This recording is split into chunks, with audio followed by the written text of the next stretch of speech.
নমস্কার। মুক্তকণ্ঠের পক্ষ থেকে আপনার কথা নিয়ে আমি আশিস ঘোষ।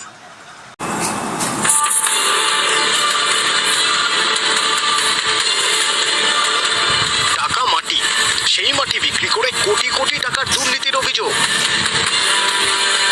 এ নিয়ে কৃষ্ণনগর জেলা আদালতে অভিষেক বন্দ্যোপাধ্যায় সহ 11 জনের বিরুদ্ধে মামলা। 1100 বিঘের মধ্যে 450 বিঘে জমিতে অবৈধভাবে মাটি খনন করে অন্যত্র বিক্রি করা, এছাড়া হাজার হাজার সেগুন মেহগিনি গাছ, সেই সমস্ত গাছ কেটে অন্যত্র বিক্রি করা হয়েছে। তৃণমূল সরকারের সাংসদ অভিষেক বন্দ্যোপাধ্যায়। নদিয়ার নাকাশিপাড়ায় বামনডাঙ্গা, এখানেই প্রায় 1100 বিঘা খাস জমি। অভিযোগ, এই জমির উপর নজর পড়ে তৃণমূল ঘনিষ্ঠ শাহজাহান শেখ, চাঁদু শেখদের। এরপরেই খাস জমি থেকে দিনের পর দিন মাটি কাটা হয়েছে, তারপর গাড়িতে করে বাইরে পাচার। মাটি কাটতে কাটতে এমন অবস্থা হয়েছে যে তৈরি হয়েছে বেশ কয়েকটা পুকুর। এখানেই শেষ নয়, অভিযোগ খাস জমিতে থাকা দামি দামি গাছও কেটে বিক্রি করে দেওয়া হয়েছে।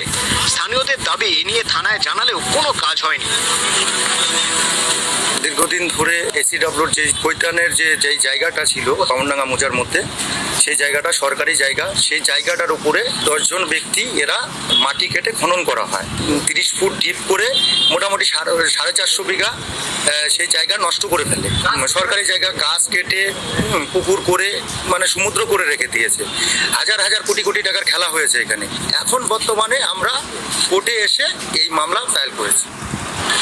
যাদের বিরুদ্ধে মামলা হচ্ছে তাদের নাম হচ্ছে শাহজাহান শেখ, চাঁদু শেখ, হাফিজুল শেখ, হেসমত শেখ, সাইদুল শেখ, বজদু শেখ, বিদ্যুৎ সরকার, সমীর প্রামাণিক, কিয়ামত শেখ, আরমান শেখ, এবং যার মদতে এই সমস্ত কাজ সম্পন্ন হয়েছে তৃণমূল সরকারের সাংসদ অভিষেক বন্দ্যোপাধ্যায়। বিভিন্নভাবে থ্রেট করা হতো, হুমকি দেওয়া হতো, তোরা আমাদের কিছুই করতে পারবি না, আমাদের মাথায় অভিষেক দাদার হাত রয়েছে।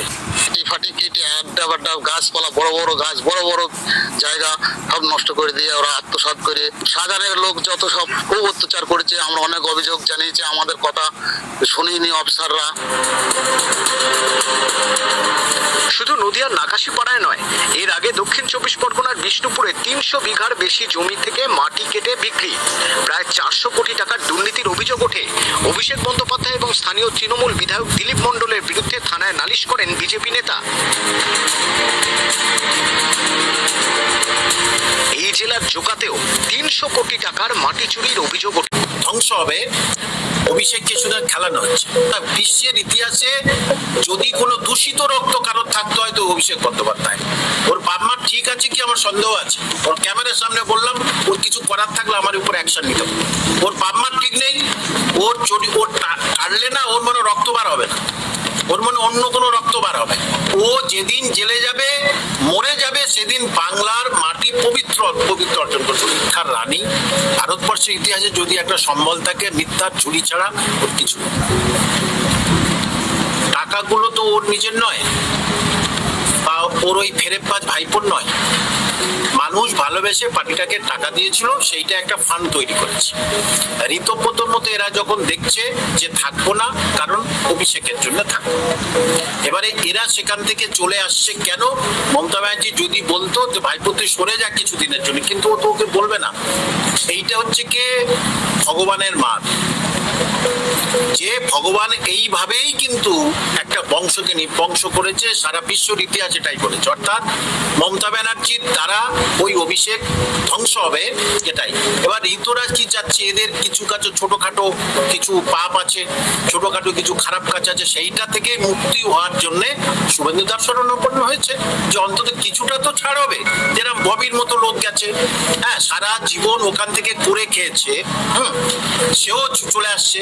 একটাই কারণ যে কিছুটা পাপ থেকে আমরা পুণ্য অর্জন করব যদি এই ঋতব্রত গ্রুপে যাই। সেই জন্য ঋতব্রত সেখানে চলে যাচ্ছে।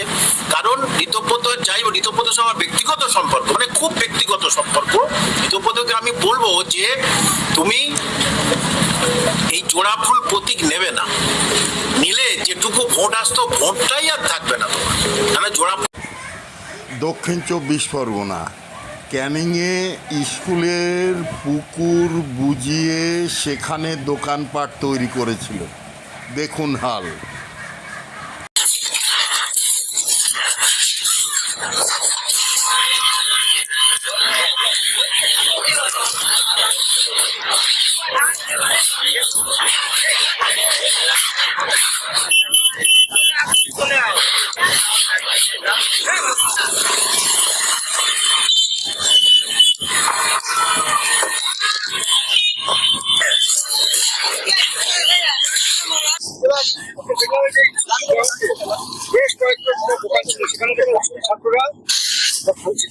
হ্যাঁ, খবরটা পেয়েও আমিও ঘটনাস্থলে আসি। বিষয়টা হচ্ছে যে এই যে ক্যানিং এর পশ্চিম বিধানসভায় যে রায়বাগানী হাই স্কুল, একটা সুনামধন্য হাই স্কুল আপনারা জানেন, সেই হাই স্কুলের মাঠেই আমরা দাঁড়িয়ে আছি।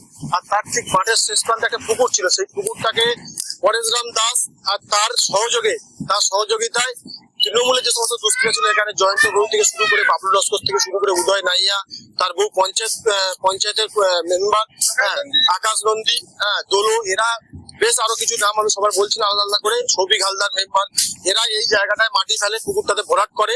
পুকুর ভরাট করা বেআইনি। তারপরে এই স্কুলের জায়গার উপরে তারা এই বেআইনি ভাবে এই নির্মাণ করে, এই দোকানগুলো তৈরি করে। স্কুল কর্তৃপক্ষ এবং স্কুলের ছাত্ররা বারবার বারণ করা সত্ত্বেও বা বাধা দেওয়া সত্ত্বেও এই নির্মাণ তৈরি করে এবং স্কুলের ছাত্রদেরকে সেই সময় মারধর করে। তাই আজকের সরকার পালাবদলের পরে এই জায়গাটাকে দখল মুক্ত করার জন্য বিভিন্ন চিঠিচাপাটি করার পরেও, স্কুল জানানোর পরেও তারা কোনো পদক্ষেপ নেয় না। বাধ্য হয়ে স্টুডেন্টরা এই জায়গাটাকে ভাঙচুর করে। এটা ভাঙচুর করার কারণ ছিল যে আমাদের স্কুলের মাঠ দখল করে দোকান করা হয়েছিল। এর জন্য আমরা স্কুল কর্তৃপক্ষকে জানিয়েছি, প্লাস আগে যখন পার্টি ছিল তাদের নেতৃত্বে এই দোকানটা প্রতিষ্ঠিত হয়েছিল। জয়ন্ত গোলই, দোলো, আরো এছাড়াও আরো অনেকে ছিল তৃণমূলের নেতৃত্ব, সৌমিক হালদার। এবার এই নিয়ে আমরা বলাতে আমাদের মারধর করেছে এবং আমাদের ফোনও কেড়ে নিয়েছিল। এবারে তো এর জন্য আমরা রাস্তায়ও বসেছিলাম। এবারে কোনো কিছু আমাদের কথা না শোনায় দোকানটা আমরা নিজের ইচ্ছা। আমরা দীর্ঘদিন ধরে আগেও এরকম দখল করা হয়েছে, পুকুর ভরাট করা হয়েছে। আমরা এই মাঠে খেলতাম, স্কুলের মাঠে খেলতাম, অ্যানুয়াল স্পোর্টস থেকে যে কোনো প্রোগ্রাম হয় এইটুকুনি জায়গার মধ্যে, এই জায়গার মধ্যে আমাদের বিভিন্ন কিছু হয়, কিন্তু সেগুলো আমরা করতে পারি না। এই পুকুর তার কারণে যে ভরাট করা হয়েছে, দখল করে রেখেছে। আমরা আগেও বলেছিলাম, স্কুলের টিচাররা আমরা বলেছিলাম, কিন্তু কোনোভাবে শোনা হয়নি। তৃণমূলের যারা মানে এখানকার যারা লোকজন, তারা এখানকার দখল করে রেখেছে। না, হ্যাঁ আমরা জানিয়েছিলাম। আমরা স্কুলের হেড স্যারকে, মানে স্কুলের টিচারদেরকে অ্যাকচুয়ালি জানিয়েছিলাম। তারপরে সেরকম মানে স্কুলের টিচাররা কোনো পদক্ষেপ নিতে পারেনি, কারণ এরা যেহেতু ক্ষমতায় ছিল, তাই জন্য এটা কোনো মানে কিছু করতে পারেনি। তাই জন্য আমরা আজকে বাধ্য হয়ে এটাকে ভাঙচুর করলাম।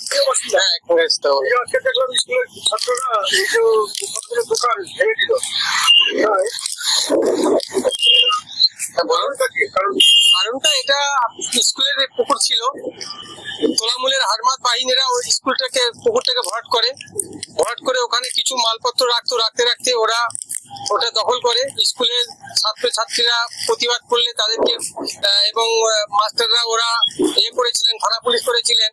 যেসব ছেলেরা কিছু ছেলে গিয়ে থানা পুলিশে সাক্ষী দিয়েছিলেন, তাদেরকে প্রচুর মারা হয়েছে। ওই তৃণমূলের হাজার বাহিনীর আকাশ নন্দী আছে, জয়ন্ত ঘড়ই আছে, তারপরে আপনার মানে আরো বিভিন্ন ওদের সাংগঠনিক। এর মধ্যে বলি তো মানে পরেশ দাস, উনি হচ্ছে সেন্টার দেওয়ার মালিক, উনি করিয়েছেন। উনি না করলে তো কেউ করতে পারে না। পরেশ দাস রামদাস আমাদের পশ্চিম বিধানসভার এমএলএ ছিলেন, এখনো আছেন। যাই হোক, তখন ওদের সময় ছিল, তখন তো কেউ ওদের কাছে প্রতিবাদ করে কেউ মানে মার পেত না, সবাইকে পেত। মানে এরকম কি প্রাণ নাচেরও হুমকি দিত, মাস্টারদেরও দিয়েছিলেন। তাই জন্য মাস্টাররা পিছিয়ে গিয়েছেন। তা ওরা দোকানটা কিছুদিন স্থগিত ছিল, আবার মাস্টারদের প্রাণ নাচের হুমকি দিয়ে কেস তুলিয়ে আবার ওরা দোকানটাকে কমপ্লিট করে নিয়েছে। এটা খুব ভালো হয়েছে, কারণ স্কুলের জায়গাতে কেউ হস্তক্ষেপ করতে পারে না, কারণ যেই পার্টি হোক না কেন। কিন্তু এই তোলামূলের যে হারমাত বাহিনী, এদের মমতা দিদির থেকে আরম্ভ করে এদের নিচতলা পর্যন্ত সবাই হারমাত, কেউ ভালো নয়।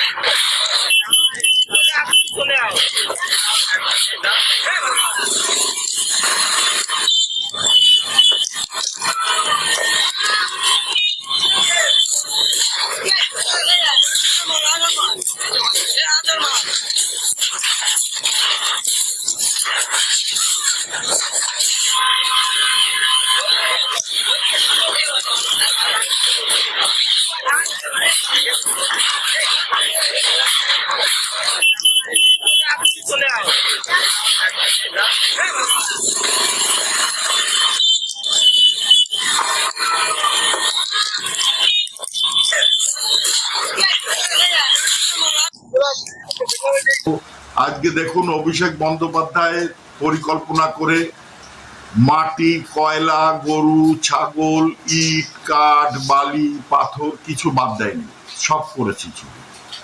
এমনকি মেডিকেল সামগ্রী তাও চুরি করেছে। কত বলবো, যা কিছু উদাহরণ তো দিলাম, এগুলো থেকে আপনারা আপাতত মিলিয়ে নিন, আর বেশি কিছু বলছি না। আমি শুধু উদাহরণটা দিলাম, থামলিন যা লিখেছি সেইটা। সবাই ভালো থাকবেন, সুস্থ থাকবেন।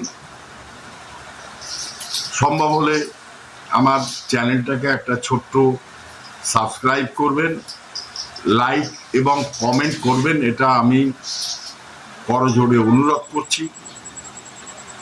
ভারত মাতা কি জয়, জয় হিন্দ, জয় শ্রীরাম।